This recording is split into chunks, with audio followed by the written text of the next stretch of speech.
대위님, 40년 전 실종된 당신 아내와 아들 북한에 살아있습니다. 심야에 울린 전화 한 통이 제 삶을 뒤흔들었습니다. 그리고 그 한마디가 40년을 얼어붙은 제 심장을 다시 뛰게 만들었습니다. 손이 떨렸습니다. 핸드폰을 떨어뜨릴 뻔했어요. 40년이에요, 40년. 그 긴 시간 동안 저는 매일 아침 그들의 사진 앞에서 차를 마시며 살아왔습니다. 혹시 하늘에서라도 다시 만날 수 있을까 하는 마음으로요. 전화기 너머 남자는 국정원 블랙요원 차민석이라고 밝혔습니다. 다급히 그가 건넨 정보는 제 심장을 쥐어짜듯 아프게 만들었습니다. 최근 촬영된 사진이 있다고 했어요.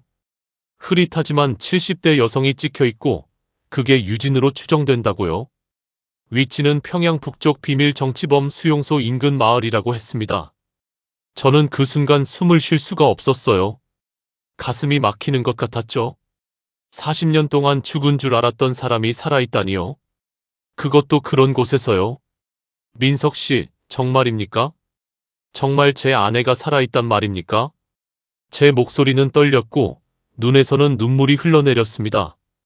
70대 노인이 한밤중에 전화기를 붙잡고 우는 모습이 우스꽝스러웠을 거예요. 하지만 저는 참을 수가 없었습니다. 차민석 요원은 잠시 침묵했다가 대답했어요. 100% 확신할 수는 없지만 가능성이 매우 높습니다. 그리고 대위님, 더 말씀드려야 할 게 있습니다. 뭡니까? 40년 전 그 사건은 단순 실종이 아니었습니다. 북한 공작원들의 계획적 납치였어요. 저는 그 자리에 주저앉았습니다. 다리에 힘이 풀렸거든요. 납치라니요? 제 아내와 7살짜리 아들을 누가, 왜 데려갔단 말입니까? DMZ 인근 마을에 살던 군인 가족을 노린 것으로 보입니다. 당시 여러 건의 유사 사건이 있었지만 대부분 은폐됐죠?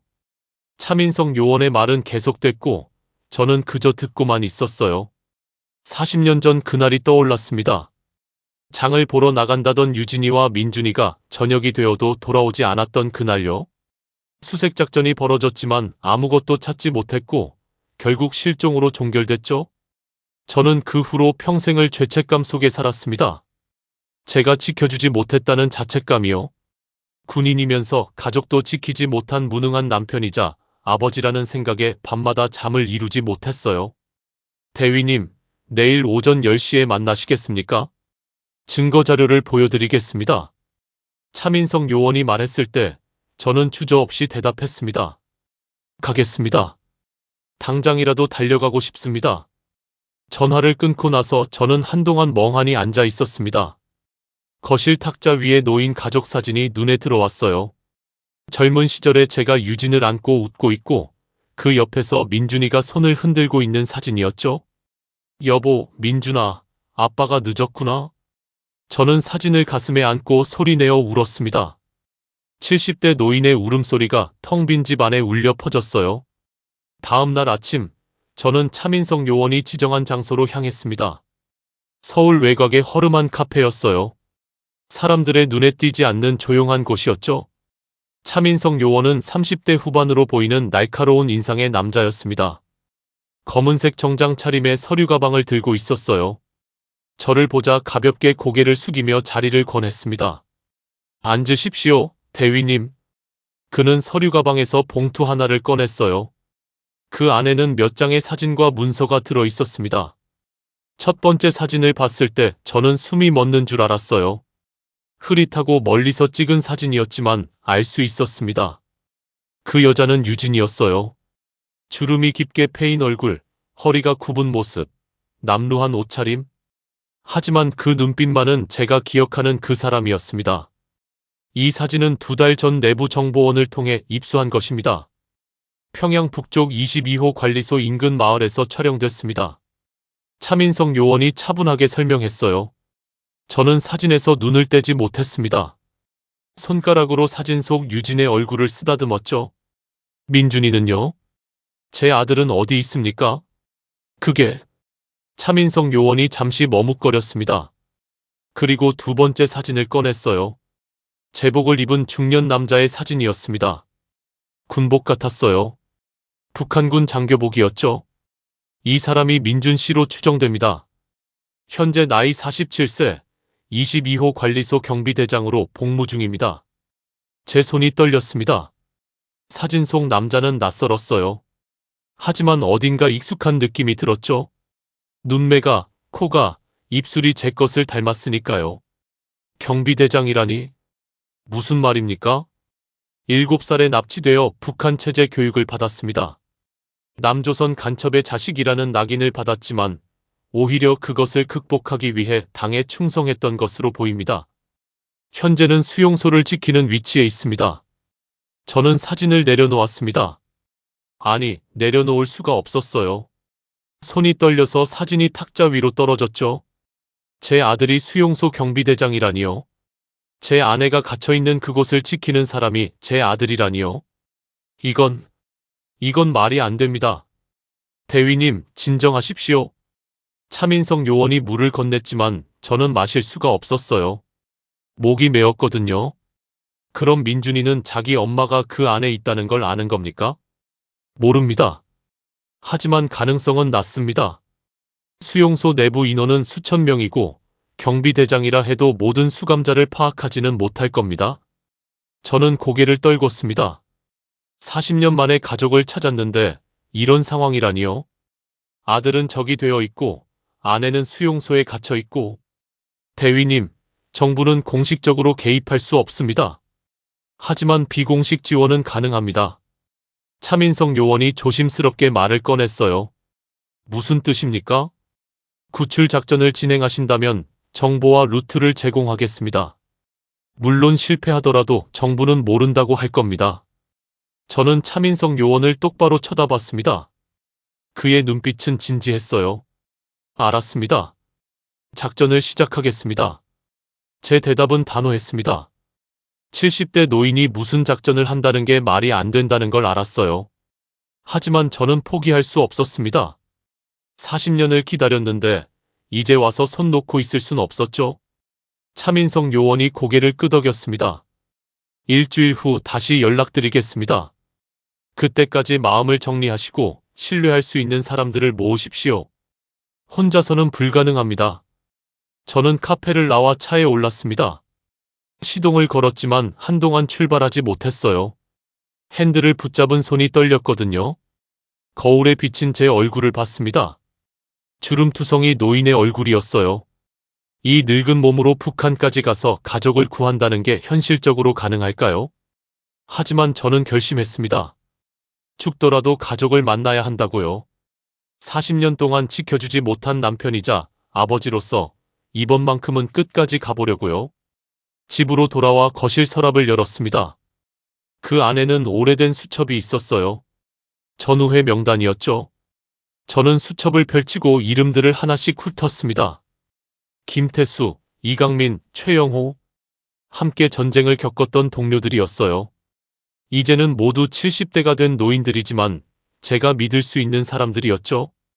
저는 전화기를 들었습니다. 재호야, 미쳤구나? 김태수 형이 전화기 너머로 웃었습니다. 하지만 그 웃음 뒤에는 진지함이 묻어났어요. 저는 형에게 모든 것을 말했습니다. 유진이와 민준이가 살아있다는 것, 북한 수용소에 있다는 것, 그리고 제가 그들을 구하러 가겠다는 것까지요. 형, 도와주십시오. 제 목소리는 떨렸지만 단호했습니다. 태수 형은 한동안 침묵했어요. 그리고 천천히 입을 열었죠.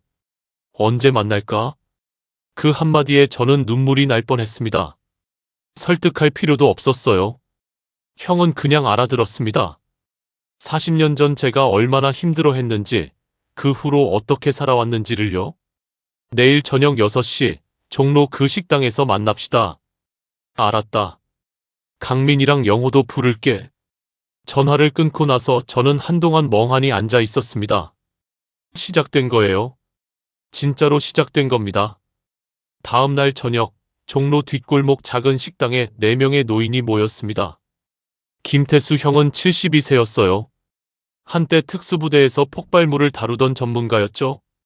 지금은 허리가 굽고 관절염으로 고생하지만 눈빛만큼은 여전히 날카로웠습니다. 이강민 형은 68세, 전직 정보장교였어요. 북한 지리와 조직에 대해 누구보다 잘 아는 사람이었죠. 다만 당뇨병 때문에 인슐린을 달고 살았습니다. 최영호 형은 69세, 전직 의무병이었어요. 전쟁터에서 수없이 많은 부상자를 살렸던 분이죠. 지금은 심장이 좋지 않아 약을 먹고 있었지만 여전히 침착하고 든든한 사람이었습니다. 자, 그래서 태수 형이 소주잔을 들며 말했어요. 70 먹은 노인네들이 북한 가서 사람 구출한다는 거지? 맞습니다. 저는 고개를 끄덕였습니다. 그리고 가방에서 차민석 요원에게 받은 자료들을 꺼냈어요. 사진과 지도, 수용소 관련 정보들이었죠. 이게 내 유진이고 이게 민준입니다. 제가 사진을 펼쳐 보이자 형들은 숨을 죽였어요. 강민 형이 사진을 들고 자세히 들여다봤습니다. 야, 이거 22호 관리소잖아. 여기 들어간다는 게 말이 되나? 형, 저는 가야 합니다. 제 목소리는 떨렸지만 확고했어요. 40년을 기다렸습니다. 이제 얼마 남지도 않았어요. 죽기 전에 가족을 만나야 합니다. 영호 형이 제 어깨를 두드렸습니다. 재호야, 우린 내 심정을 안다. 그런데 솔직히 말해서 우리 몸 상태가 이게 뭐냐? 나는 심장약 먹고 강민이는 인슐린 맞고 태수는 허리 때문에 제대로 걷지도 못하잖아. 압니다. 저는 고개를 숙였어요. 하지만 형들밖에 없어요. 제가 믿을 수 있는 사람들은 형들뿐입니다. 태수 형이 소주를 단숨에 들이켰습니다. 그리고 잔을 탁자에 내려놓으며 말했어요. 좋아, 가자. 어차피 얼마 못 사는 거 친구 위해 마지막 한번 해보는 거지. 강민 형도 고개를 끄덕였습니다. 나도 간다. 북한 지리는 내가 제일 잘 아니까. 영호 형이 한숨을 쉬었어요. 에이씨, 나도 빠질 순 없지. 너희 다치면 누가 치료해? 저는 형들을 바라봤습니다. 주름투성이 얼굴들이었지만 그 눈빛만큼은 40년 전 전쟁터에서 함께 싸우던 그때와 똑같았어요. 형님들 고맙습니다. 고맙긴 술이나 더 마셔. 태수 형이 웃으며 소주를 따랐습니다. 우리는 밤새 술을 마시며 작전을 논의했어요. 어떻게 북한에 들어갈 것인지, 어떻게 수용소 근처까지 갈 것인지, 어떻게 유진이를 구출할 것인지요. 하지만 현실적인 문제들이 산더미처럼 쌓였습니다. 우리는 늙었고 몸도 성치 않았으며 북한은 세계에서 가장 폐쇄적인 나라였으니까요. 재호야, 우리한테 가이드가 필요해. 강민 형이 말했습니다. 북한 내부 사정을 아는 사람, 루트를 아는 사람 말이야. 차민석 요원이 도와준다고 했습니다. 그것만으로는 부족해. 현지에서 직접 안내할 사람이 있어야 해. 강민 형의 말이 맞았어요. 우리는 지도만 보고 갈 수 없었습니다. 실제로 그곳을 아는 사람이 필요했죠. 일주일 후 차민석 요원이 다시 연락을 해왔습니다. 이번에는 다른 장소였어요. 인천 외곽의 작은 모텔이었죠. 저는 형들과 함께 그곳으로 향했습니다. 차민석 요원은 이번에 혼자 오지 않았어요. 30대 중반으로 보이는 여자가 함께 있었습니다. 소개하겠습니다. 한소혜 씨입니다. 5년 전 탈북한 분이고 북한 내부 루트에 정통합니다. 한소희라는 여자는 조용히 고개를 숙였어요. 단발머리에 날씬한 체격 하지만 눈빛은 차가웠습니다. 뭔가를 많이 겪은 사람의 눈빛이었죠. 안녕하십니까? 한소희입니다. 그녀의 목소리는 차분했어요. 감정이 실리지 않은 목소리였죠. 소희 씨, 우리 좀 도와주시겠습니까? 제가 물었을 때 그녀는 잠시 망설였습니다. 그리고 천천히 대답했어요. 제 가족도 수용소에 있습니다. 부모님과 남동생이요. 저만 탈출했죠. 그 말에 우리는 모두 침묵했습니다. 그녀의 눈빛이 왜 그렇게 차가운지 알 것 같았어요. 도와드리겠습니다. 대신 조건이 있습니다. 말씀하십시오. 제 가족도 함께 구출해 주십시오. 저는 고개를 끄덕였습니다. 당연합니다. 우리가 할 수 있는 한 최선을 다하겠습니다. 한소희가 처음으로 미소를 지었어요. 쓸쓸하고 슬픈 미소였죠. 차민석 요원이 테이블 위에 지도를 펼쳤습니다. 작전 루트를 설명하겠습니다. 중국 단둥에서 출발해 압록강을 건너 북한으로 들어갑니다. 브로커를 통해 위장 신분증을 확보하고 평양까지는 기차로 이동합니다. 평양에서 수용소까지는요? 태수 형이 물었어요. 육로로 이동해야 합니다. 검문소가 여러 개 있지만 소혜 씨가 안내할 겁니다. 한소희가 지도를 가리키며 설명했습니다. 여기에 검문소가 있습니다. 하지만 우회로가 있어요. 제가 탈북할 때 이용했던 길입니다. 우리는 지도를 보며 계속 논의했어요. 시간은 흘러갔고 밖은 어두워졌습니다. 대위님, 차민석 요원이 조심스럽게 말을 꺼냈어요. 솔직히 말씀드리겠습니다. 성공 확률은 10%도 안 됩니다. 그리고 실패하면? 알고 있습니다. 저는 그의 말을 끊었어요. 실패하면 우리 모두 죽을 수도 있다는 거 알아요. 하지만 전 가야 합니다. 태수 형이 웃었습니다. 민석 씨, 우린 전쟁을 겪은 사람들이야. 죽음 앞에서 도망친 적 없어? 강민 형과 영호 형도 고개를 끄덕였어요. 차민석 요원이 한숨을 쉬었습니다. 알겠습니다. 2주일 후부터 훈련을 시작하겠습니다. 경기도 외곽에 안가가 있습니다. 거기서 준비하십시오. 모텔을 나와 차에 오르려는데 한소희가 저를 불렀습니다. 대위님.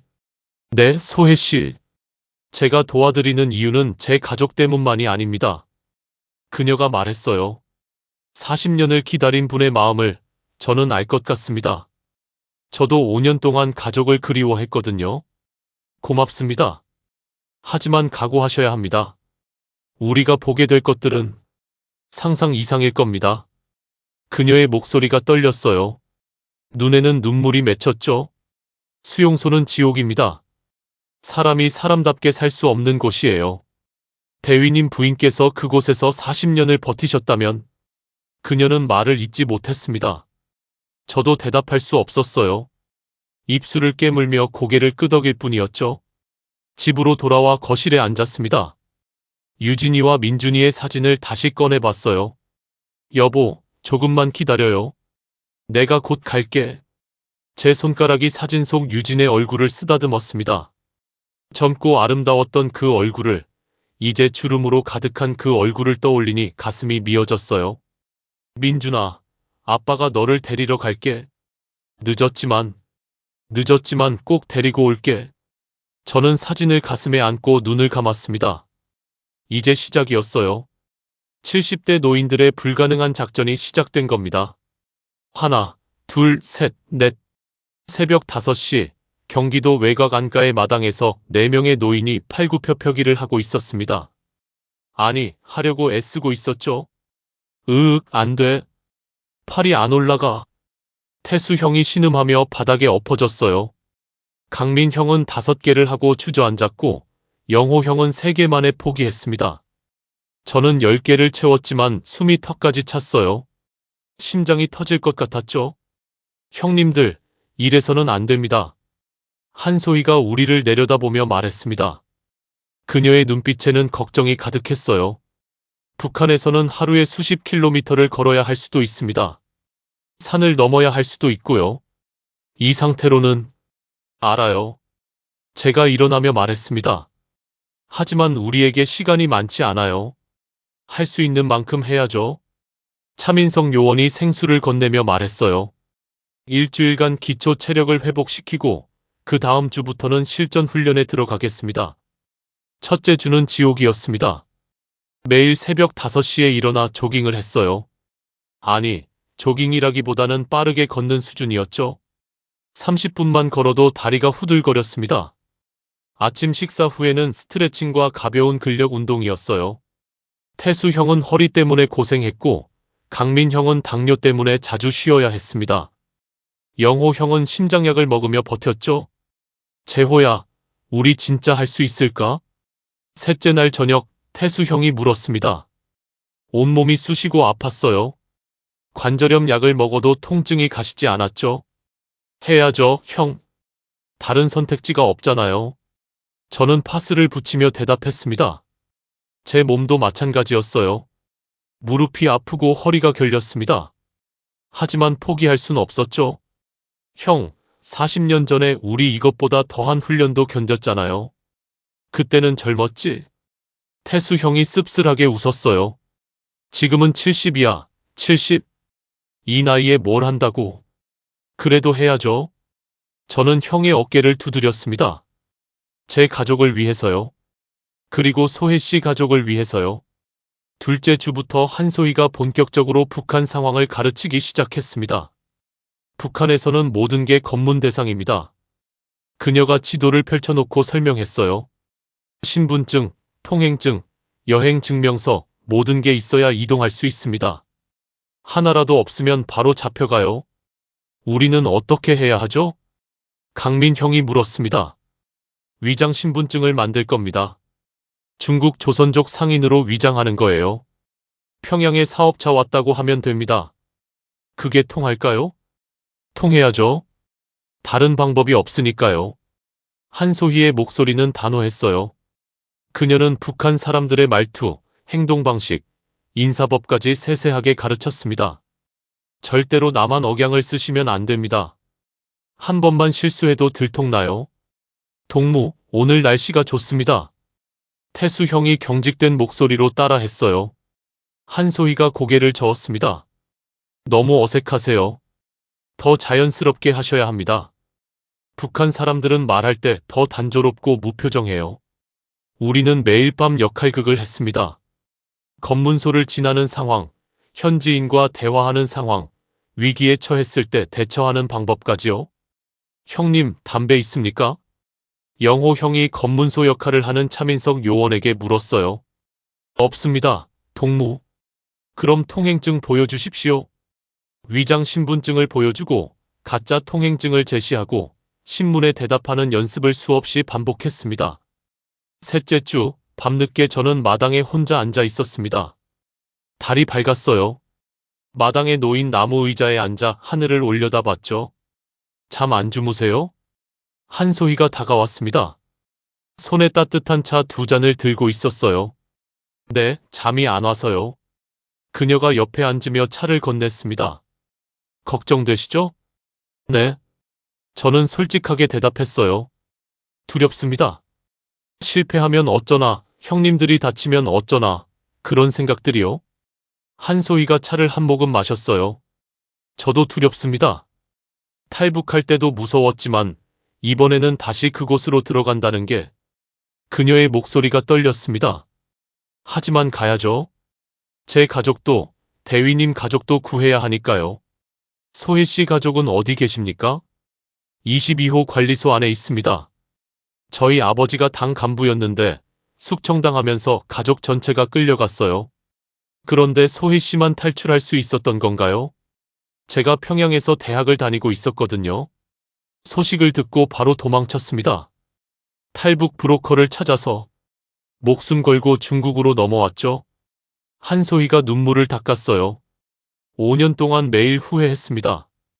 제가 함께 잡혀갔어야 했는데 혼자 살겠다고 도망쳤다고요? 아닙니다. 제가 말했어요. 소혜 씨가 살아남았기 때문에 우리가 이 작전을 할 수 있는 겁니다. 소혜 씨가 희망인 거예요. 그녀가 저를 바라봤습니다. 눈에는 눈물이 가득했어요. 고맙습니다, 대위님. 우리는 한동안 말없이 차를 마셨습니다. 밤하늘에 별들이 빛나고 있었어요. 넷째 주, 차민석 요원이 무기를 가져왔습니다. 공식적으로 제공할 수 없습니다. 하지만 비공식적으로는 그가 가방에서 권총 4자루를 꺼냈어요. 실전에서 쓸 일이 없기를 바랍니다. 태수 형이 권총을 집어들었습니다. 손에 익숙한 무게감이었어요. 오랜만이네. 사격 연습은 할 수 없습니다. 너무 위험하니까요. 대신 조립과 분해, 장전 방법만 익히십시오. 우리는 밤마다 불을 끄고 권총을 분해하고 조립하는 연습을 했습니다. 어둠 속에서도 할 수 있을 때까지요. 재호야, 손가락에 힘이 없어서 장전이 잘 안 돼. 영호 형이 투덜거렸어요. 형, 천천히 하세요. 급할 거 없어요. 하지만 우리 모두 알고 있었습니다. 급할 때가 올 거라는 걸요. 5째 주, 본격적인 야간 행군 훈련이 시작됐습니다. 북한에서는 대부분 밤에 이동해야 합니다. 검문을 피하려면요. 한소희가 설명했어요. 우리는 배낭에 10kg씩 짐을 넣고 산을 올랐습니다. 첫날은 3km 걷고 모두 쓰러졌어요. 안 돼, 더 못 가겠어. 강민 형이 바닥에 주저앉았습니다. 숨을 헐떡이며 인슐린을 놓았어요. 형, 괜찮으세요? 괜찮아. 잠깐만 쉬면 돼. 하지만 괜찮지 않았습니다. 우리 모두 한계에 부딪히고 있었어요. 차민석 요원이 우리를 모았습니다. 솔직히 말씀드리겠습니다. 여러분의 현재 체력 상태로는 작전 성공이 어렵습니다. 하지만 방법이 있습니다. 현지에서 차량을 확보하는 겁니다. 걷는 거리를 최소화하고요. 그게 가능합니까? 소희 씨가 브로커를 통해 준비하고 있습니다. 평양에서 수용소 인근까지 차로 이동할 수 있습니다. 그 말에 우리는 안도의 한숨을 쉬었어요. 하지만 한소희의 표정은 어두웠습니다. 대신 비용이 많이 듭니다. 그리고 위험도 높아요. 차량 이동은 검문에 걸리기 쉽거든요. 돈은 제가 준비하겠습니다. 제가 말했어요. 평생 모은 돈 다 쓸 각오가 되어 있습니다. 태수 형이 웃었어요. 재호야, 돈은 죽어서 못 가져가. 다 쓰고 가자. 6째 주, 과거의 기억이 저를 찾아왔습니다. 훈련을 마치고 잠자리에 들었는데 꿈을 꿨어요. 40년 전 그날의 꿈이었죠. 여보, 장 보고 올게요. 민준이랑 같이. 유진이가 밝게 웃으며 말했어요. 7살 민준이가 엄마 손을 잡고 있었죠. 조심해서 다녀와. 제가 대답했어요. 그게 마지막이었습니다. 저녁이 되어도 그들은 돌아오지 않았어요. 저는 미친 듯이 마을을 뒤졌습니다. 수색대가 투입됐고 군대가 나섰지만 아무것도 찾지 못했어요. 대위님, 실종으로 종결하겠습니다. 상관의 말에 저는 무너졌습니다. 실종이라니요? 그냥 사라진 거라니요? 저는 그 후로 매일 술을 마셨어요. 자책과 죄책감 속에서 살았죠. 군인이면서 가족도 지키지 못한 무능한 인간이라고 스스로를 책망했습니다. 아빠. 꿈속에서 민준이가 저를 불렀어요. 하지만 손을 뻗어도 닿지 않았죠. 민준아. 저는 소리치며 깼습니다. 온몸이 식은땀으로 젖어 있었어요. 대위님, 괜찮으세요? 옆방에서 영호 형이 걱정스러운 목소리로 물었습니다. 괜찮습니다. 하지만 괜찮지 않았어요. 가슴이 아팠고 숨이 막혔습니다. 저는 일어나 거실로 나왔습니다. 탁자 위에 유진과 민준의 사진이 놓여 있었어요. 조금만 기다려. 꼭 데리러 갈게. 제 손가락이 사진을 쓰다듬었습니다. 눈물이 흘러내렸어요. 7째 주 마지막 점검이 있었습니다. 출발일은 2주일 후입니다. 차민석 요원이 발표했어요. 중국 단둥에서 브로커를 만나고 압록강을 건너 북한으로 들어갑니다. 신분증과 통행증은 모두 준비됐습니다. 한소희가 가방에서 서류들을 꺼냈어요. 이게 여러분의 위장 신분증입니다. 이름을 외우세요. 절대 틀리면 안 됩니다. 저는 제 신분증을 받아들었습니다. 박철수, 58세, 중국 조선족 상인. 거짓 신분이었죠? 모두 준비됐습니까? 차민석 요원이 물었을 때 우리는 고개를 끄덕였습니다. 준비됐습니다. 하지만 진짜 준비가 된 건지는 알 수 없었어요. 두려움은 여전했고 불안은 가시지 않았습니다. 그날 밤 4명의 노인이 마당에 모여 앉았습니다. 야, 우리 혹시 못 돌아올 수도 있잖아. 태수 형이 말했어요. 그럼 어쩌겠어? 그곳에서 죽는 거지. 강민 형이 웃었습니다. 나쁘지 않네. 친구들이랑 같이 죽는 것도. 야, 무슨 소리야? 우리 다 살아 돌아올 거야. 영호 형이 소주를 따랐어요. 재호 가족도 구하고 소혜 씨 가족도 구하고 다 같이 살아서 돌아오는 거야. 우리는 소주잔을 부딪혔습니다. 건배. 4개의 잔이 부딪히는 소리가 밤 공기에 울려 퍼졌습니다. 그게 우리의 마지막 평화로운 밤이었어요. 여기가 마지막입니다. 차민석 요원이 중국 단둥의 낡은 여관 앞에서 말했습니다. 압록강이 코앞이었어요. 강 건너로 북한 땅이 보였죠. 이 지점부터는 제가 동행할 수 없습니다. 브로커가 여러분을 안내할 겁니다. 알겠습니다. 저는 고개를 끄덕였어요. 가슴이 두근거렸습니다. 이제 정말 시작이었죠. 여관 2층 구석방에서 우리는 브로커를 만났습니다.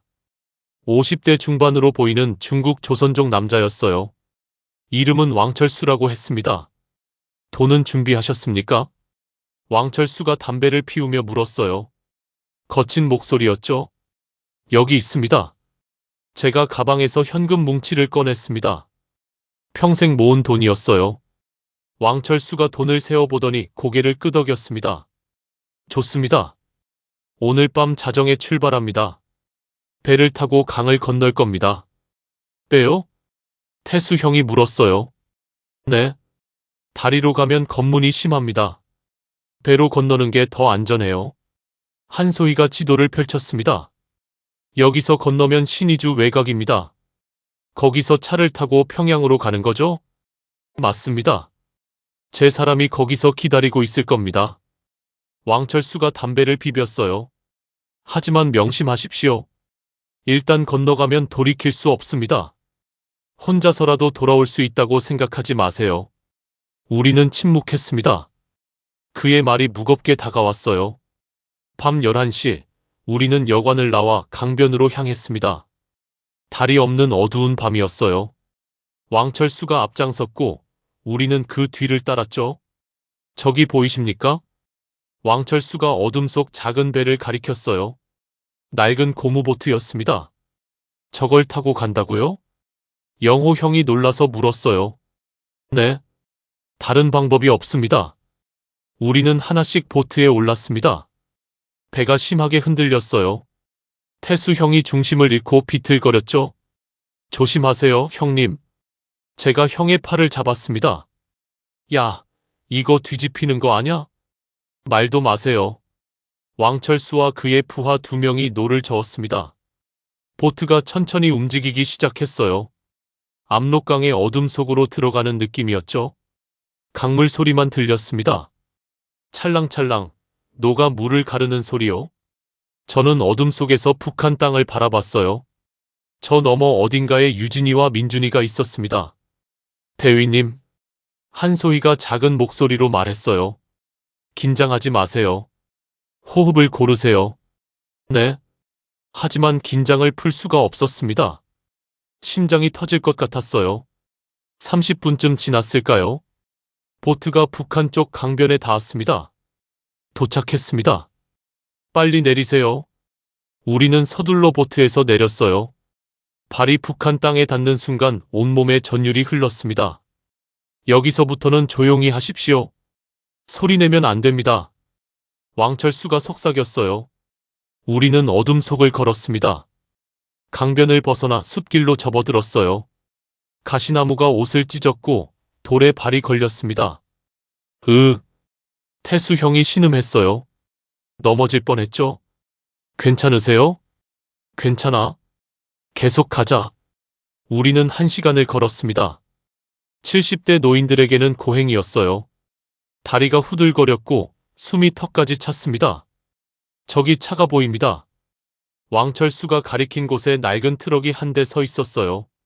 한 남자가 담배를 피우며 기다리고 있었죠. 왔습니까? 그 남자가 무뚝뚝하게 말했어요. 북한 억양이었습니다. 네. 이분들을 평양까지 데려다 주십시오.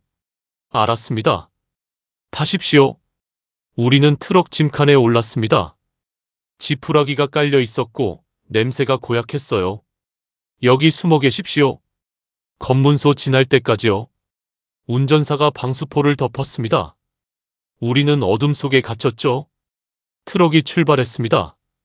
덜컹거리는 차체가 온몸을 흔들었어요. 재호야, 숨이 막혀. 태수 형이 속삭였어요. 참으세요, 형. 조금만요. 얼마나 지났을까요? 트럭이 멈췄습니다. 밖에서 목소리가 들렸어요. 통행증 보여주시오. 검문소였습니다. 제 심장이 미친 듯이 뛰었어요. 여기 있습니다, 동무. 운전사가 서류를 건넸나 봅니다. 짐은 뭡니까? 농산물입니다. 확인하겠습니다. 발자국 소리가 가까워졌어요. 누군가 짐칸으로 다가오고 있었습니다. 저는 숨을 죽였어요. 옆에서 강민형의 거친 숨소리가 들렸죠. 이게 뭡니까? 검문소 병사가 방수포를 들추는 소리가 났어요. 제 심장이 멎을 것 같았습니다. 지푸라기입니다. 농장에 가져다 줄 거예요.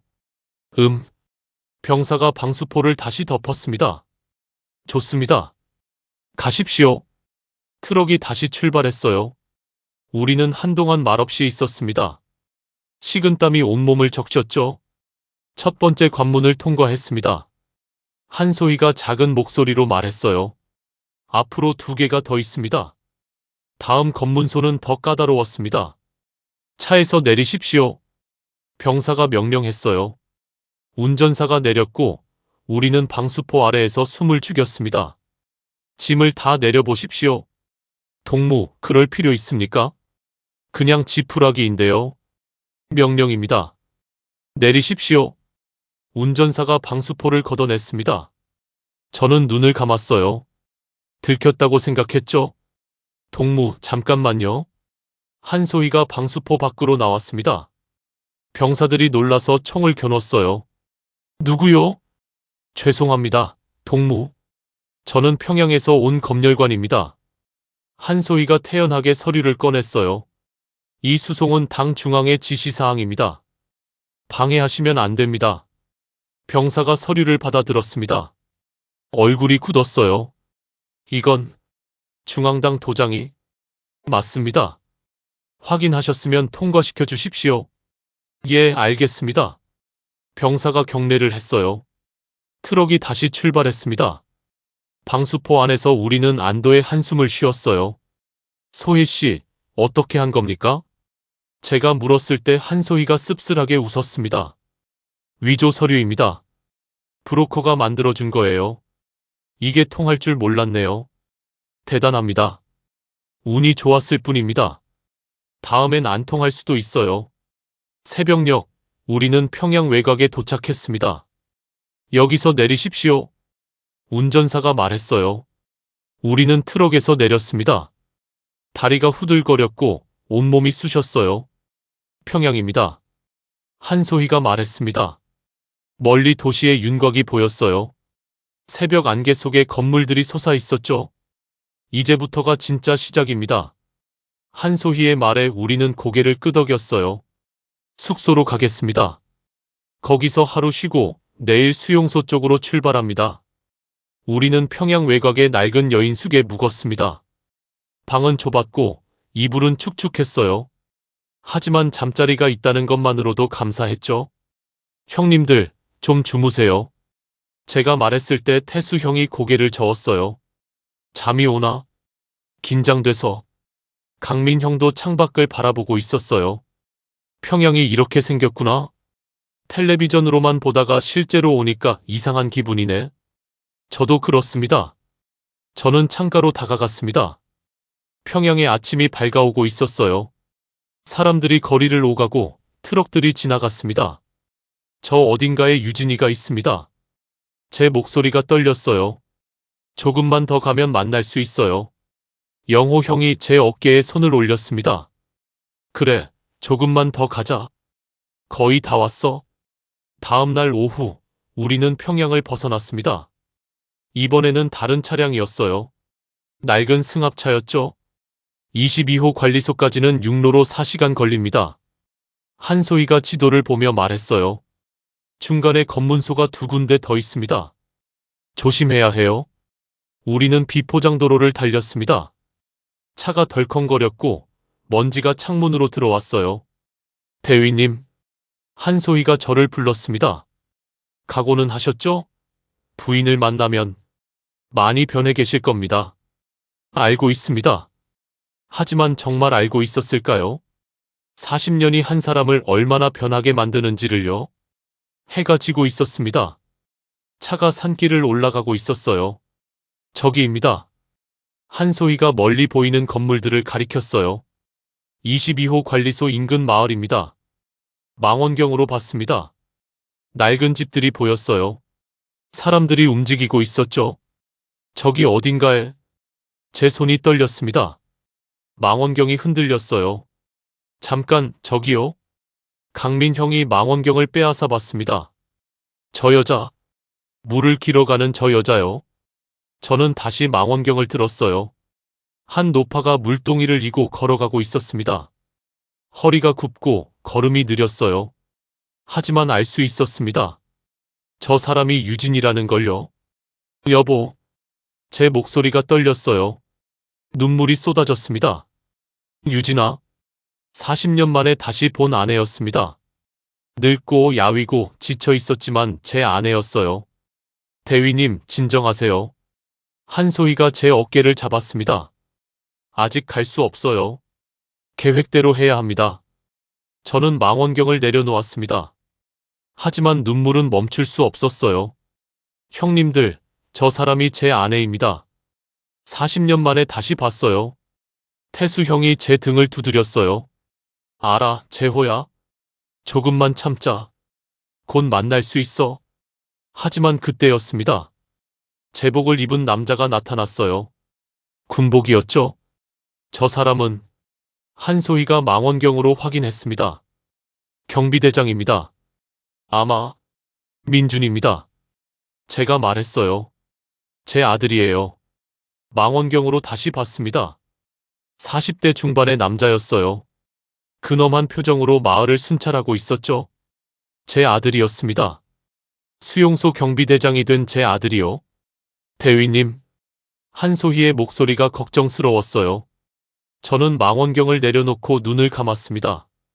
가슴이 찢어지는 것 같았어요. 40년 만에 가족을 다시 봤습니다. 하지만 그들은 제가 기억하는 모습이 아니었어요. 제5장 가족 발견과 최대 위기. 들어갔습니다. 한소희가 쌍안경을 내리며 말했습니다. 민준이 수용소 정문 안으로 사라진 것이었어요. 우리는 산 중턱에 숨어서 이틀째 수용소를 관찰하고 있었습니다. 낮에는 움직일 수 없었어요. 경비병들의 순찰이 30분마다 돌았거든요. 유진 씨는 매일 오전 8시에 물을 기르러 나옵니다. 한소희가 노트에 기록한 내용을 읽었어요. 오후 2시에는 마을 공동작업장으로 가고 저녁 6시에 돌아옵니다. 패턴이 정확해요. 그럼 언제 접근할 수 있습니까? 태수 형이 물었어요. 물 기르러 갈 때입니다. 우물이 마을 끝에 있거든요. 감시가 느슨한 곳이에요. 강민 형이 지도를 펼쳤습니다. 우물에서 여기 숲까지 거리가 50m. 우리가 숨어 있다가 신호를 보내는 겁니까? 네. 하지만 조심해야 해요. 부인께서 놀라서 소리라도 지르면. 한소희가 말을 잇지 못했습니다. 그럴 경우 어떻게 되는지 우리 모두 알고 있었죠. 사흘째 새벽, 저는 혼자 일어나 망원경을 들었습니다. 유진이 사는 집이 보였어요. 낡은 토담집이었죠. 문이 열렸습니다. 유진이 나왔어요. 물동이를 들고 천천히 걸었죠. 여보. 저는 중얼거렸습니다. 40년 전 젊고 아름다웠던 아내의 모습이 떠올랐어요. 환하게 웃던 얼굴, 부드러운 목소리, 따뜻한 손길이요. 하지만 지금 저 앞에 있는 사람은 주름투성이 노파였습니다. 허리가 굽었고 걸음이 느렸어요. 손은 거칠었고 옷은 남루했죠. 재호야? 태수 형이 다가왔습니다. 괜찮아? 네, 형. 거짓말하지 마. 우는 거 다 봤어. 저는 눈물을 닦았어요. 형, 제가 지켜주지 못했어요. 40년 동안 저 여자가 여기서 어떻게 살았을지. 내 잘못이 아니야. 태수 형이 제 어깨를 잡았습니다. 이제라도 구하러 왔잖아. 그걸로 됐어. 오전 7시, 우리는 움직였습니다. 한소희가 앞장섰고 저와 태수 형이 뒤따랐어요. 강민 형과 영호 형은 뒤에서 망을 봤죠. 우물 근처 수풀에 숨었습니다. 8시가 되자 유진이 나타났어요. 저기 옵니다. 한소희가 속삭였어요. 유진이 우물가에 물동이를 놓고 두레박을 내렸습니다. 물을 길어 올리는 동작이 느렸어요. 힘이 없어 보였죠? 지금입니다. 한소희가 신호를 보냈어요. 저는 수풀에서 나와 유진에게 다가갔습니다. 유진아, 작은 목소리로 불렀어요. 유진이 놀라서 돌아봤습니다. 누구십니까? 겁에 질린 목소리였어요. 도망가려는 것 같았죠. 나야, 유진아. 재호야? 유진이 멈췄습니다. 저를 빤히 쳐다봤어요. 눈이 커졌죠. 재호? 응, 나야. 왔어. 저는 한 걸음 더 다가갔습니다. 유진의 얼굴을 가까이서 봤어요. 주름이 깊었고 눈가가 처져 있었습니다. 하지만 그 눈빛만은 예전 그대로였어요. 안 돼요, 안 돼. 유진이 고개를 저었습니다. 여보, 왜 왔어요? 여기 오면 안 돼요. 당신 데리러 왔어. 안 돼요, 돌아가세요. 빨리요. 유진이 제 팔을 밀었어요. 하지만 힘이 없었죠. 유진아, 나랑 같이 가자. 못 가요. 여긴 나갈 수 없는 곳이에요. 유진의 눈에서 눈물이 흘러내렸습니다. 40년 동안 여보 생각만 하며 살았어요. 하지만 이제는 늦었어요. 늦지 않았어. 아직 늦지 않았다고. 저는 유진의 손을 잡았습니다. 거칠고 상처투성이었어요. 미안해, 유진아. 늦어서 미안해. 여보. 유진이 울음을 터뜨렸어요. 40년 동안 참았던 눈물이 쏟아지는 것 같았죠. 대위님, 서두르셔야 합니다. 한소희가 다급하게 말했어요. 순찰이 곧 옵니다. 유진아, 나랑 가자. 지금 당장. 안 돼요. 민준이? 우리 아들이 여기 경비대장이에요. 여보를 보면 유진이 말을 잇지 못했습니다. 알아. 나도 봤어. 저는 유진을 안았어요. 민준이도 데리고 갈 거야. 우리 가족 다 같이. 그게 어떻게 방법이 있어? 나 믿어. 저는 유진의 얼굴을 닦아줬습니다. 이틀 후 다시 올게. 그때까지 준비하고 있어. 여보, 나 믿지? 유진이 고개를 끄덕였어요. 희미한 미소가 지어졌죠. 믿어요. 당신을 믿어요. 발소리가 들렸습니다. 순찰이 다가오고 있었어요. 빨리 가세요. 유진이 저를 밀었습니다. 저는 숲을 속으로 사라졌어요. 숨어서 지켜봤습니다. 경비병 둘이 우물가로 왔어요. 할머니, 뭐 하십니까? 물 길어요, 동무. 유진이 태연하게 대답했습니다. 연기를 하는 거였어요. 혼자 말하는 소리 들렸는데요. 나이 들어 그래요. 혼잣말 좀 했죠. 경비병이 주변을 둘러봤습니다. 하지만 우리는 이미 숨었죠. 조심하십시오. 요즘 수상한 움직임이 많습니다. 알겠어요, 동무. 경비병들이 지나갔습니다. 저는 안도의 한숨을 쉬었어요. 은신처로 돌아와 회의를 했습니다. 부인을 만났습니다. 이틀 후 다시 접촉할 겁니다. 제가 말했을 때 태수 형이 물었어요. 그런데 어떻게 데리고 나올 거야? 경비가 삼엄한데. 민준이를 설득해야 합니다. 뭐? 경비대장을? 강민 형이 놀라서 물었어요. 네. 민준이가 도와주지 않으면 불가능합니다. 재호야, 그 사람은 40년 동안 북한 사람으로 살았어. 우리를 적으로 볼 거야. 그래도 해야 합니다. 저는 단호했어요. 제 아들이에요. 피는 속일 수 없어요. 한소희가 조심스럽게 말했습니다.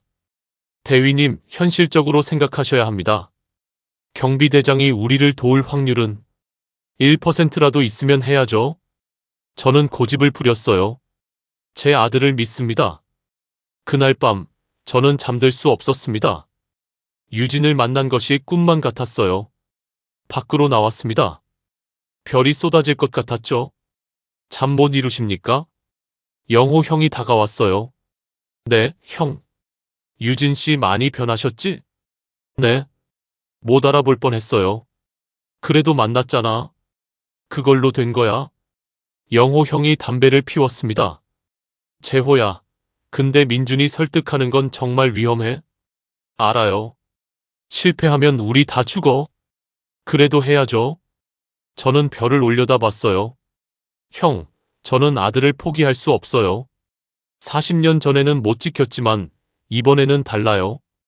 영호 형이 한숨을 쉬었어요. 알았어. 내가 원한다면 해보자. 다음 날 충격적인 일이 벌어졌습니다. 대위님, 큰일 났습니다. 한소희가 다급하게 뛰어왔어요. 최영호 선생님이 잡혔습니다. 뭐라고요? 우리는 모두 얼어붙었어요. 정찰 나갔다가 경비병한테 붙잡혔어요. 어떻게 그런? 태수 형이 얼굴이 새하얘졌어요. 지금 어디 있습니까? 수용소 안으로 끌려갔습니다. 신문을 받고 있을 거예요. 저는 머리를 쥐어뜯었습니다. 영호 형. 재호야, 우리 어떻게 하지? 태수 형이 떨리는 목소리로 물었어요. 망원경으로 수용소를 봤습니다. 건물 하나에서 불빛이 새어나왔어요. 신문실이었죠? 영호 형이 저기 있어요. 제 손이 떨렸습니다. 구해야 해요. 어떻게요? 들어가면 우리도 다 잡혀요. 강민 형이 말했어요. 그래도 그때 수용소 정문이 열렸습니다. 민준이 나왔어요. 몇 명의 경비병을 대동하고 있었죠.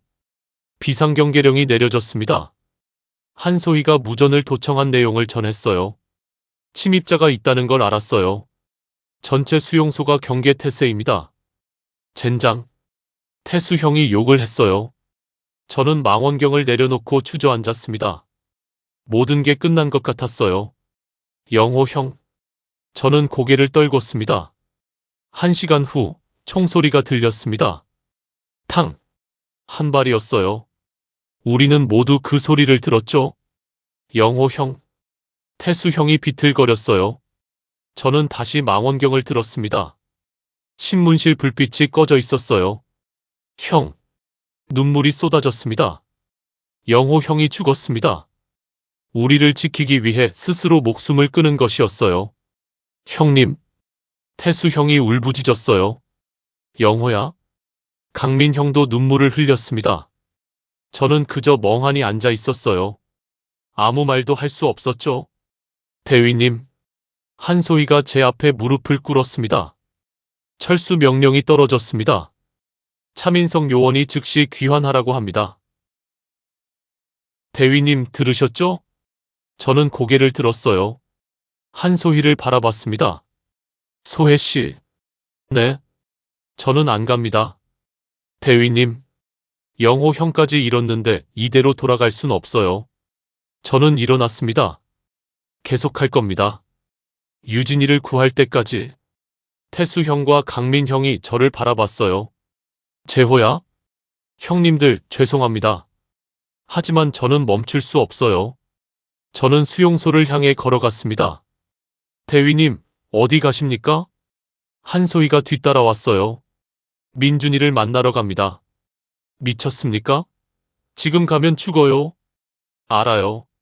하지만 다른 방법이 없어요. 저는 걸음을 멈추지 않았습니다. 영호 형의 희생을 헛되이 할 순 없어요. 뒤에서 태수 형의 목소리가 들렸어요. 재호야, 기다려. 혼자 보낼 수 없어. 저는 돌아봤습니다. 세 사람이 저를 따라오고 있었어요. 형님들, 우리도 간다. 어차피 여기까지 온 거 끝을 보자. 태수 형이 말했어요. 저는 고개를 끄덕였습니다. 고맙습니다. 우리는 어둠 속으로 걸어갔습니다. 수용소를 향해서요. 제6장 아들과의 대면. 동무들, 저기 누가 옵니다. 경비병의 외침이 들렸습니다. 조명이 우리를 비췄어요. 눈이 부셨죠? 손 들어. 저는 천천히 두 손을 들었습니다. 태수 형과 강민 형, 한소희도 마찬가지였어요. 무릎 꿇어. 우리는 무릎을 꿇었습니다. 경비병 6명이 총을 겨누고 다가왔죠. 누구냐? 박재호 대위입니다. 저는 또박또박 말했어요. 남조선에서 왔습니다. 경비대장 동무를 만나러 왔습니다. 경비병들이 술렁거렸어요. 무전기로 보고하는 소리가 들렸죠. 남조선 간첩입니다. 4명입니다. 잠시 후 차량 소리가 들렸습니다. 지프 한 대가 다가왔어요. 차에서 민준이 내렸습니다. 처음으로 가까이서 본 제 아들이었어요. 47세. 굳은 표정에 차가운 눈빛이었죠. 군복을 반듯하게 입고 있었습니다. 너희가 침입자들이냐? 민준의 목소리는 낮고 단호했어요. 네. 저는 민준을 똑바로 쳐다봤습니다. 김철수 동무. 아니, 박민준. 민준의 얼굴이 굳었어요. 뭐라고? 내 이름은 박민준입니다. 나는 내 아버지 박재호고. 헛소리 마라. 민준이 다가와 제 멱살을 잡았어요. 나는 김철수다. 당과 수령님께 충성하는 인민군 대저다. 민준아. 입 닥쳐. 민준이 저를 밀쳤습니다. 저는 뒤로 넘어졌어요. 대위님. 한소희가 달려왔지만 경비병이 막았습니다. 끌고 가라. 신문실로. 민준이 명령했어요. 신문실은 어두웠습니다. 형광등 하나만 깜빡거렸어요. 우리는 의자에 묶였습니다. 민준이 저 앞에 섰죠. 신원을 밝혀라. 박재호. 1953년생. 대한민국 육군 대위 출신. 목적은 가족을 찾으러 왔습니다. 민준이 비웃었어요. 가족? 무슨 소리냐? 내 어머니 유진이 이곳에 있습니다. 40년 전 북한에 납치당했어요. 거짓말. 거짓말이 아닙니다. 저는 주머니를 뒤졌어요. 경비병이 막았지만 민준이 손짓으로 허락했죠. 낡은 사진 한 장을 꺼냈습니다. 40년 전 가족 사진이었어요. 이거 봐. 이게 우리 가족이야. 사진을 민준에게 내밀었어요. 민준이 받아들었습니다. 사진 속에는 젊은 제가 유진을 안고 웃고 있었어요. 그 옆에서 7살 민준이가 손을 흔들고 있었죠. 이게 뭐냐? 민준의 목소리가 흔들렸어요. 내 어릴 적 사진이야? 1978년에 찍은 거야? 아니다. 이건 민준이 사진을 바닥에 던졌어요. 조작이다. 남조선 간첩의 수법이다. 민준아, 기억 안 나니? 내가 좋아하던 빨간 자전거. 내 생일에 내가 사준 거. 엄마가 불러주던 자장가. 잘 자라 우리 아가, 꿈나라로 가거라. 민준의 손이 떨렸어요. 그만. 민준아, 엄마가 해주던 미역국. 내가 제일 좋아했잖아. 그만하라고. 민준이 소리쳤습니다. 책상을 내리쳤어요. 나는 김철수다. 박민준이 아니다.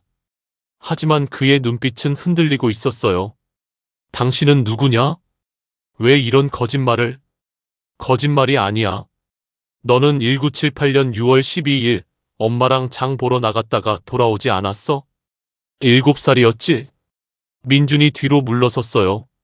아니야. 너를 찾으려고 미친 듯이 뒤졌어. 경찰도 군대도 다 나섰지. 하지만 찾지 못했어. 그럴 리 없어. 민준아. 저는 민준을 똑바로 쳐다봤어요. 내 가슴속 어딘가에 기억이 남아 있을 거야. 아주 희미하게라도. 민준이 고개를 저었어요. 하지만 손은 계속 떨렸죠. 나가라. 당장 나가. 경비병들이 저를 끌어냈습니다. 감방에 갇혔습니다.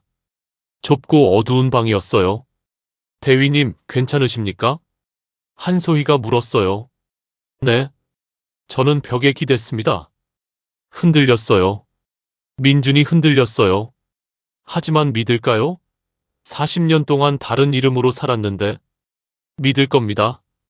저는 확신했어요. 피는 못 속여요. 제 아들이에요. 태수 형이 한숨을 쉬었어요. 재호야, 그래도 우리 여기서 죽는 거 아냐? 모르겠어요, 형. 하지만 후회는 없어요. 다음 날 새벽 감방 문이 열렸습니다. 민준이 들어왔어요. 혼자였죠? 나와라. 저를 끌고 밖으로 나왔습니다. 뒤뜰이었어요. 아무도 없었죠? 할 말이 있으면 해라. 민준이 말했어요. 목소리는 여전히 차갑했지만 눈빛은 달랐어요. 민준아, 내 엄마를 만나러 가자. 뭐? 내 엄마가 이 수용소에 있어. 유진, 내 엄마야? 민준이 얼어붙었어요. 그럴 리. 정치범 마을에 있어. 매일 물기르러 우물에 가지. 어떻게 그걸 만났어? 이틀 전에 민준이 저를 노려봤어요. 당신이 그 침입자였구나. 맞아. 내 엄마 보러 갔던 거야. 민준이 주먹을 쥐었어요. 당신 때문에 우리 병사가 죽었다. 자결했어? 미안합니다. 저는 고개를 숙였어요. 하지만 우리도 목숨 걸고 왔어요. 가족을 구하려고. 민준이 하늘을 올려다봤습니다. 나는 어머니가 죽었다고 알고 있었다. 당에서 그렇게 말했어. 살아있어. 40년 동안 여기서 살았어. 왜 하필 여기에? 민준의 목소리가 떨렸어요. 당신들이 납치했기 때문이지. 북한 공작원들이 우리 가족을 납치한 거야. 거짓말. 거짓말이 아니야. 내가 확인하면 돼. 정치범 명단에 유진이라는 이름이 있을 거야. 민준이 저를 바라봤어요. 눈에 혼란이 가득했죠. 왜? 왜 나한테 이런 걸 말하는 거냐? 너는 내 아들이니까. 그리고 내 엄마를 지금이라도 만나야 하니까. 나는 당과 수령님께 충성한다. 너희는 적이다. 그래도 너는 내 아들이야. 저는 민준에게 다가갔어요. 민준아, 내가 어떤 선택을 하든 난 이해할 거야. 하지만 내 엄마만은 만나봐. 제발. 민준이 뒤로 물러섰어요. 못한다. 할 수 없어. 왜? 나는 이미 김철수다. 40년을 이렇게 살았어. 박민준은 죽었다. 아니야. 내 안에 살아있어. 저는 민준의 팔을 잡았어요. 내 가슴속 어딘가에 7살 민준이가 남아있어. 엄마를 기다리는 민준이가. 민준이 제 손을 뿌리쳤어요. 그만해. 그가 돌아서려는 순간이었어요. 동무대좌. 경비병이 뛰어왔습니다. 정치범 구역에서 소동이 있습니다. 뭐? 할머니 한 명이 난동을 부립니다. 아들을 만나게 해달라고. 민준의 얼굴이 굳었어요. 어떤 할머니냐? 이름이 유진이라고 합니다. 순간 정적이 흘렀어요. 민준이 저를 돌아봤습니다. 눈빛이 떨리고 있었어요. 가보겠다. 정치범 구역 입구였습니다. 유진이 철문을 붙잡고 울부짖고 있었어요. 내 아들, 내 민준이를 만나게 해줘요. 경비병들이 그녀를 말렸지만 유진은 멈추지 않았어요. 제발요. 한 번만요. 민준이 차에서 내렸습니다. 유진을 봤어요. 저도 함께 내렸죠. 경비병들이 저를 막았지만 민준이 손을 들어 제지했어요. 저 할머니가. 민준의 목소리가 떨렸어요. 내 어머니야. 유진이 민준을 봤습니다. 움직임이 멈췄어요. 민준아. 유진이 떨리는 목소리로 말했어요. 엄마야. 엄마가 여기 있어. 민준이 얼어붙었어요. 한 발짝도 움직이지 못했죠. 민준아, 우리 아들. 유진이 울면서 다가오려 했어요. 경비병이 막았죠. 저리 가요. 내 아들이에요. 민준이 천천히 유진에게 다가갔습니다. 당신이 내 어머니라고? 그래, 민준아. 엄마야. 유진이 민준의 얼굴을 보며 울었어요. 많이 컸구나. 이렇게 커서. 민준의 손이 떨렸어요. 입술이 떨렸죠. 나는 어머니가 죽었다고 들었습니다. 미안해, 민준아. 엄마가 너를 지켜주지 못했어. 유진이 주머니에서 뭔가를 꺼냈어요. 낡고 찢어진 사진이었죠. 이거 봐. 너 7살 때야. 민준이 사진을 받아들었습니다. 손이 심하게 떨렸어요. 사진 속에 어린 자신이 있었어요. 엄마와 아빠와 함께. 이게 나? 그래. 내가 7살 때 찍은 거야. 엄마가 40년 동안 간직한 거야. 민준의 눈에서 눈물이 흘러내렸어요. 어머니. 민준아. 유진이 철문을 붙잡고 울었어요. 민준도 무릎을 꿇고 울었죠. 어머니. 죄송합니다. 몰랐습니다. 아니야, 민준아. 내 잘못이 아니야. 저는 그 광경을 보며 눈물을 흘렸습니다. 40년 만에 만난 모자였어요. 경비병들도 총을 내리고 지켜보고 있었어요. 누구도 막지 않았죠. 민준이 천천히 일어났습니다. 경비병을 돌아봤어요. 문을 열어라. 대좌 동무, 그건 명령이다. 열어. 경비병이 주저하다가 문을 열었어요. 유진이 뛰어나와 민준을 안았습니다. 민준아, 우리 아들. 어머니. 모자가 40년 만에 다시 안았어요. 저도 다가가 그들을 안았습니다. 가족이 다시 만난 순간이었죠. 유진아, 민준아. 우리는 한참을 울었어요. 40년의 세월이 눈물로 흘러내렸습니다. 그때였어요. 김철수 대좌. 확성기에서 목소리가 들렸습니다. 즉시 자리를 떠나시오. 평양에서 특수부대가 출동했습니다. 민준이 고개를 들었어요. 멀리서 헬기 소리가 들렸죠. 시간이 없습니다. 민준이 저를 봤어요. 탈출해야 합니다. 지금 당장. 너도 같이 가자. 전 못 갑니다. 왜? 저는 이곳 책임자입니다. 제가 빠지면 다른 경비병들이 처벌받아요. 유진이 민준을 붙잡았어요. 안 돼, 민준아. 엄마랑 가자.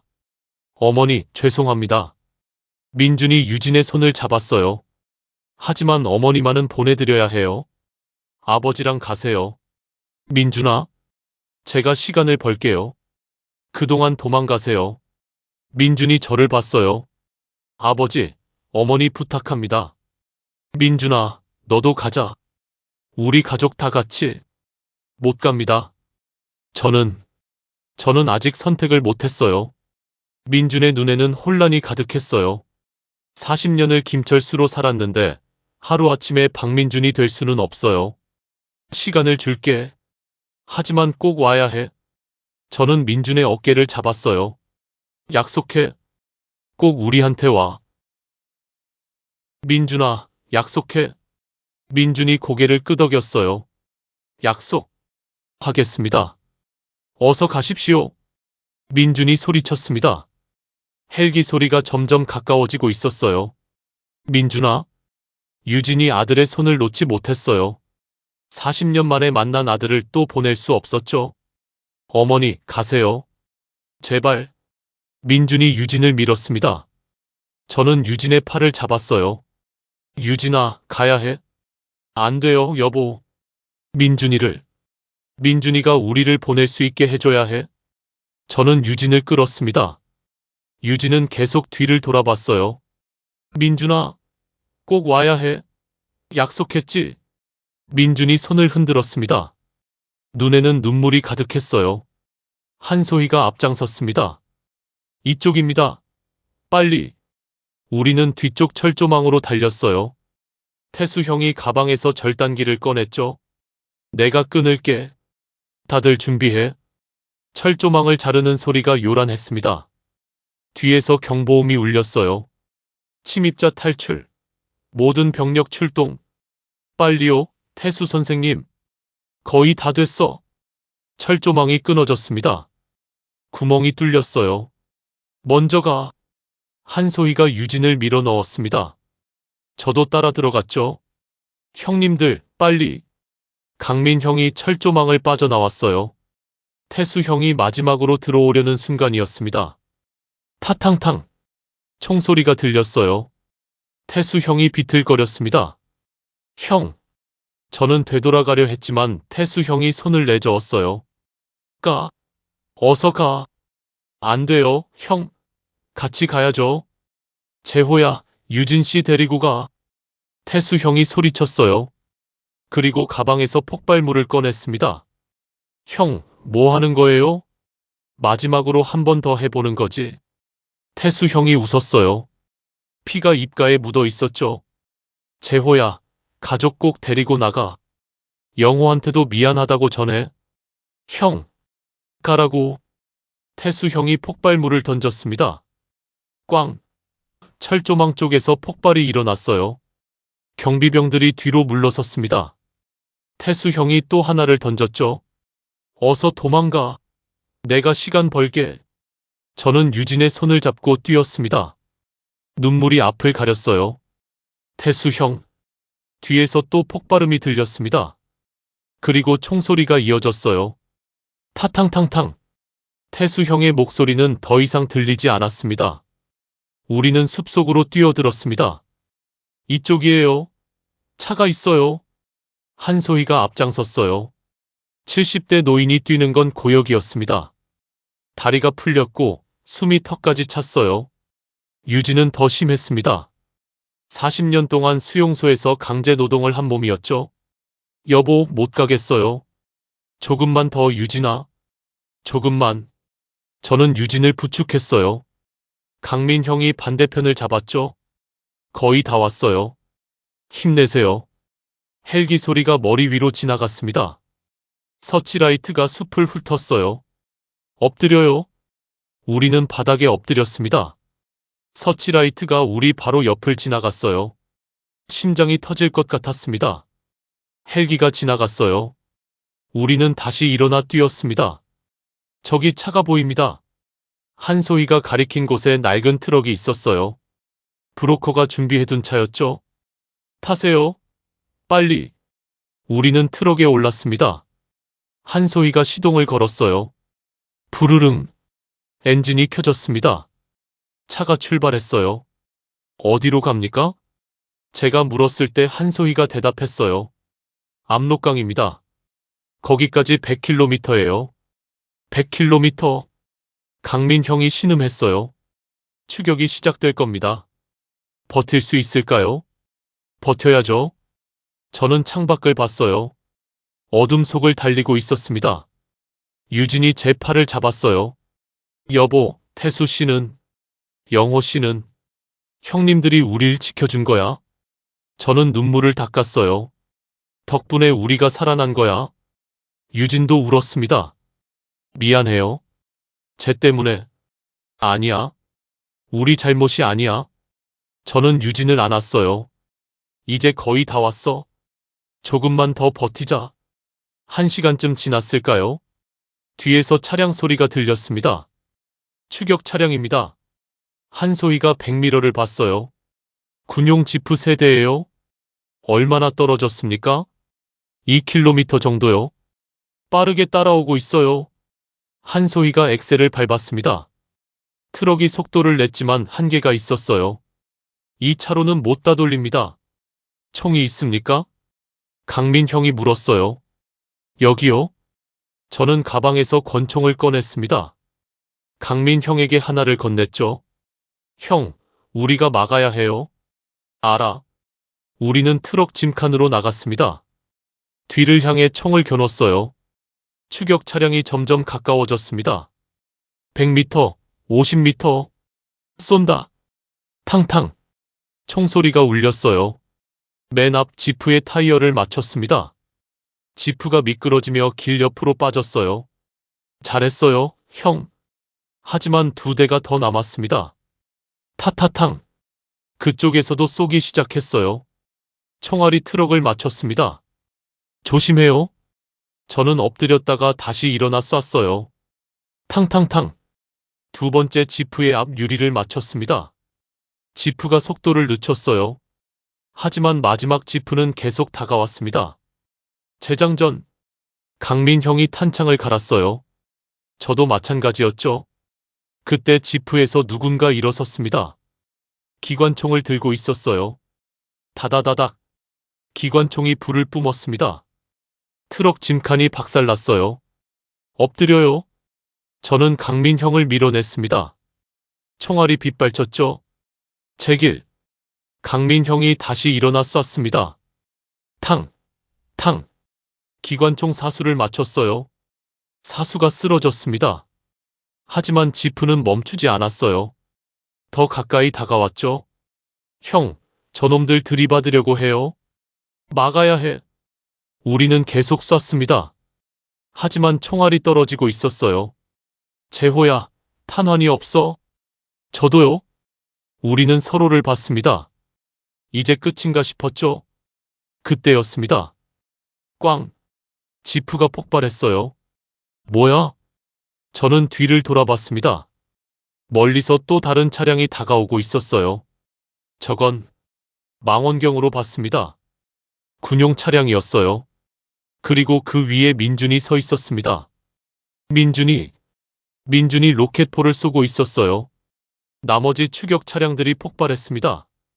민준이가 우릴 돕고 있어요. 유진이 울부짖었습니다. 우리 아들이. 민준의 차량이 우리를 따라잡았어요. 민준이 소리쳤습니다. 앞으로 가세요. 제가 뒤를 막겠습니다. 민준아, 너도 같이 가자. 아직 못 갑니다. 일단 탈출하세요. 민준의 차량이 뒤로 돌았습니다. 또 다른 추격 부대를 막으러 간 거였어요. 민준아. 유진이 소리쳤지만 민준은 이미 멀어지고 있었습니다. 새벽녘, 우리는 압록 강변에 도착했습니다. 저기입니다. 한소희가 가리킨 곳에 작은 배가 있었어요. 브로커가 기다리고 있었죠. 빨리 타세요. 우리는 배에 올랐습니다. 유진은 거의 기절 직전이었어요. 여보, 괜찮아요? 괜찮아요. 그런데 민준이는 올 거야? 약속했잖아. 저는 뒤를 돌아봤습니다. 아직 민준은 보이지 않았어요. 출발합니다. 잠깐만요. 제 아들이. 더 기다릴 수 없습니다. 곧 대대 규모 병력이 올 겁니다. 배가 출발했어요. 강물을 가르며 중국 쪽으로 향했습니다. 안 돼요. 민준이가. 유진이 울부짖었어요. 저도 뒤를 계속 바라봤죠. 그때 멀리서 총소리가 들렸습니다. 타타탕, 꽝, 폭발음도 들렸어요. 민준이. 저는 주먹을 쥐었습니다. 배는 계속 강을 건넜어요. 북한 땅이 점점 멀어졌습니다. 여보. 유진이 제 품에 안겨 울었어요. 우리 아들, 우리 민준이 올 거야. 반드시 올 거야. 하지만 확신할 수 없었습니다. 중국 땅에 도착했습니다. 차민석 요원이 기다리고 있었어요. 대위님, 민석 씨. 저는 비틀거렸습니다. 다리에 힘이 풀렸어요. 유진 씨를 구했습니다. 하지만 태수 형과 영호 형은 알고 있습니다. 차민석 요원이 고개를 숙였어요. 두 분의 희생을 잊지 않겠습니다. 강민 형이 주저앉았어요. 태수야, 영호야. 형은 소리내어 울었습니다. 저도 그 옆에 앉았어요. 눈물이 멈추지 않았습니다. 그로부터 이틀 후 우리는 한국으로 돌아왔습니다. 인천공항에 도착했을 때 유진은 제 손을 꼭 잡고 있었어요. 여보, 정말 한국이에요? 그래, 여보. 집에 왔어. 유진이 주저앉아 울었습니다. 40년 만에. 저도 무릎을 꿇고 유진을 안았어요. 이제 괜찮아. 다 끝났어. 하지만 정말 끝난 걸까요? 민준이는 아직 북한에 있었습니다. 일주일 후 뉴스가 나왔습니다. 북한 22호 관리소에서 대규모 총격전이 있었습니다. 경비대장 김철수 대좌가 탈영병들과 교전 중 실종됐다고 북한 당국이 발표했습니다. 저는 텔레비전을 뚫어지게 봤어요. 실종. 살아있는 걸까요? 죽은 걸까요? 여보. 유진이 제 손을 잡았어요. 민준이는 살아있을 거예요. 우리 아들이에요. 그래, 살아있을 거야. 저는 유진의 손을 꼭 잡았습니다. 반드시 다시 만날 거야. 창밖으로 해가 지고 있었어요. 붉은 노을이 하늘을 물들였죠. 어딘가에 민준이가 있었습니다. 살아서 우리를 향해 오고 있기를 바랄 뿐이었어요. 제8장 결말. 6달이 지났습니다. 차민석 요원이 말했습니다. 우리는 서울 외곽 제 집 거실에 앉아 있었어요. 북한 쪽에서는 아무런 소식이 없습니다. 김철수 대좌는 여전히 실종 상태로 분류되어 있고요. 그럼 살아있다는 뜻 아닙니까? 저는 물었어요. 시신을 찾지 못했다는 뜻일 수도 있습니다. 차민석 요원의 말에 유진이 고개를 저었어요. 아니에요. 우리 아들은 살아있어요. 유진은 여전히 믿고 있었습니다. 매일 아침 민준의 자리에 밥을 차려놨어요. 곧 올 거예요. 약속했잖아요. 저도 믿고 싶었습니다. 하지만 6달이라는 시간은 희망을 조금씩 앗아갔죠. 유진은 한국 생활에 적응하느라 애쓰고 있었어요. 여보, 이 기계는 어떻게 쓰는 거예요? 세탁기를 보며 물었습니다. 40년 동안 손빨래만 했던 사람이었죠. 이 버튼을 누르면 돼. 신기하네요. 혼자 빨래를 다 하네요. 유진은 세탁기가 돌아가는 걸 한참 동안 지켜봤어요. 마치 아이처럼요. 슈퍼마켓에 갈 때도 마찬가지였습니다. 여보, 이게 다 먹을 수 있는 거예요? 진열대 가득한 음식들을 보며 놀라워했어요.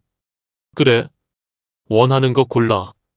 너무 많아서 뭘 골라야 할지 모르겠어요. 유진은 한참을 서 있다가 라면 하나를 집었어요. 이것만 살게요. 왜? 다른 것도 사. 아까워요. 이렇게 많은데 다 먹을 수 있을까요? 저는 웃었지만 가슴이 아팠습니다. 40년 동안 굶주림 속에서 살았던 사람의 모습이었죠. 밤이 되면 유진은 악몽을 꿨어요. 안 돼요. 제발. 비명을 지르며 깼습니다. 온몸이 땀으로 젖어 있었어요. 유진아, 괜찮아? 꿈이야? 저는 유진을 안았습니다. 여보, 또 그 꿈을 꿨어요. 무슨 꿈? 수용소 꿈이요? 경비병이 저를 때리고 민준이가 저를 못 알아보고 유진이 떨었어요. 괜찮아? 이제 안전해. 여기는 한국이야. 하지만 유진의 마음속 수용소는 쉽게 사라지지 않았어요. 어느 날 강민 형이 찾아왔습니다. 재호야? 형, 어서 오세요. 강민 형은 많이 수척해져 있었어요. 태수 형과 영호 형을 잃은 슬픔이 여전했죠. 유진 씨는 어때? 적응하려고 애쓰고 있어요. 우리는 거실에 앉아 차를 마셨습니다. 재호야, 나 전우회 관두려고. 왜요, 형? 태수랑 영호가 없는데 무슨 의미가 있겠어? 그냥 혼자 조용히 살고 싶어. 강민 형의 목소리가 떨렸어요. 형, 그래도 우리가 있잖아요. 알아. 근데 자꾸 생각나. 같이 훈련하던 때, 같이 북한 들어갔던 때, 형들이 날 위해 희생한 거. 강민 형이 눈물을 닦았어요. 미안해, 재호야. 괜한 소리 했네. 아니에요, 형. 저도 그래요. 매일 생각나요. 우리는 한동안 말없이 앉아 있었습니다. 석 달이 더 지났습니다. 유진은 조금씩 나아지고 있었어요. 웃음도 늘었고 악몽도 줄었죠. 여보, 오늘 시장에서 채소 사왔어요. 저녁에 찌개 끓일게요. 그래, 고마워. 그리고요. 유진이 망설이다 말했어요. 민준이 방을 만들면 어떨까요? 민준이 방? 네. 돌아왔을 때 쓸 수 있게요. 저는 고개를 끄덕였습니다. 좋아. 만들자.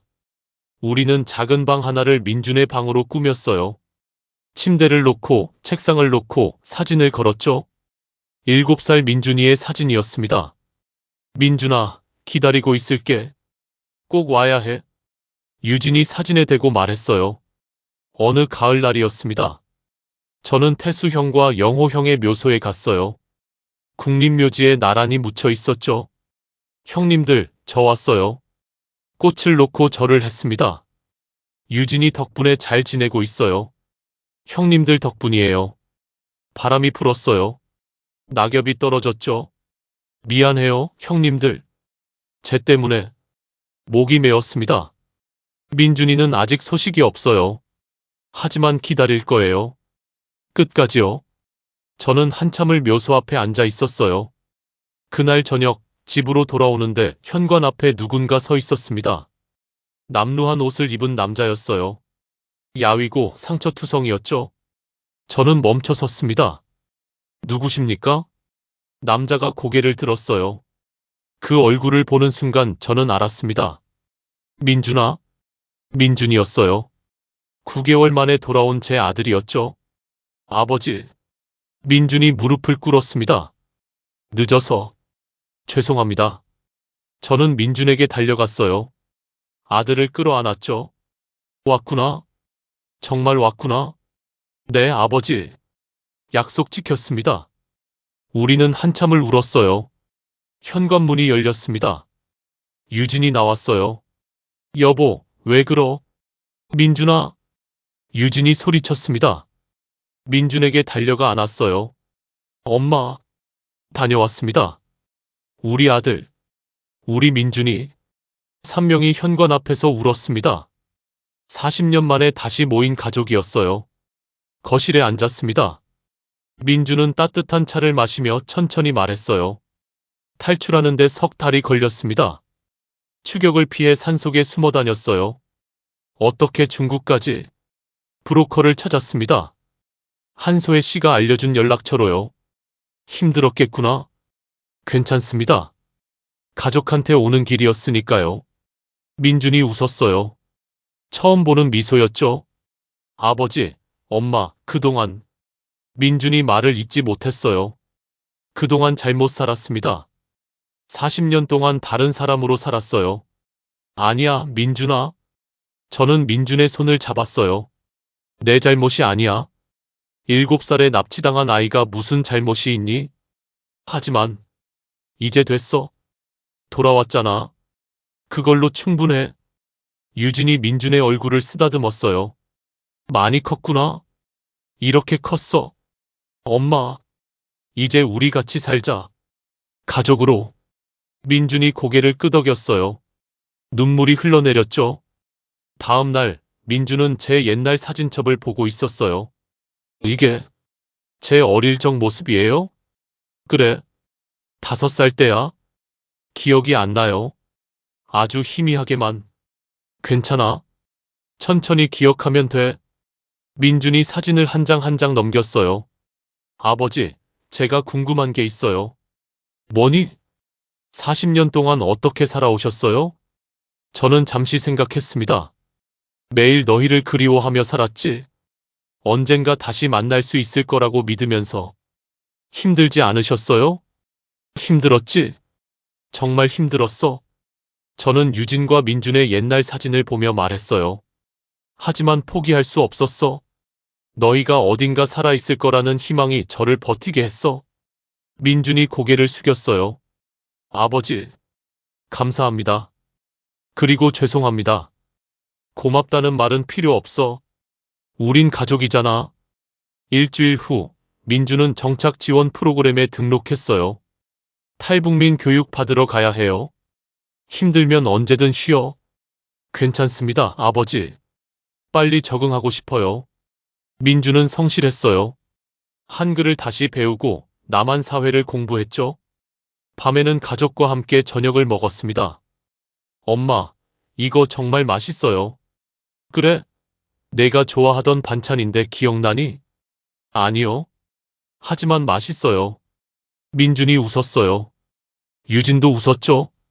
저는 그 모습을 보며 행복했습니다. 40년 만에 다시 모인 가족의 식탁이었어요. 석 달 후, 민준이 말했습니다.